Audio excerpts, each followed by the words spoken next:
Here to introduce Alumina Dry Powder Ball Press Equipment 6 features. First, Alumina Dry Powder Ball Press adopts hydraulic cylinder pressure. Hydraulic system has accumulator, not only to ensure the forming pressure, but also to ensure the stable operation of equipment. 2. Alumina Dry Powder Ball Press Forming Roller Mosaic Structure, On-Site Disassembly, Quick Replacement.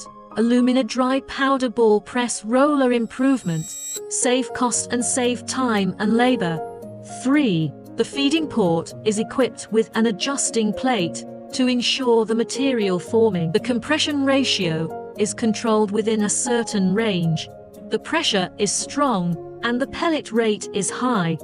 4. Can be processed according to user requirements of different specifications, shape of the ball and socket. Ball and socket, after grinding high finish, easy to demolding.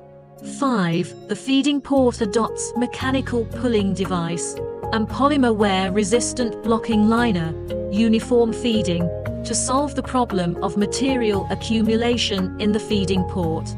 6. Alumina Dry Powder Ball Press Roller Hole After Quenching Treatment. High strength, good wear resistance, long service life.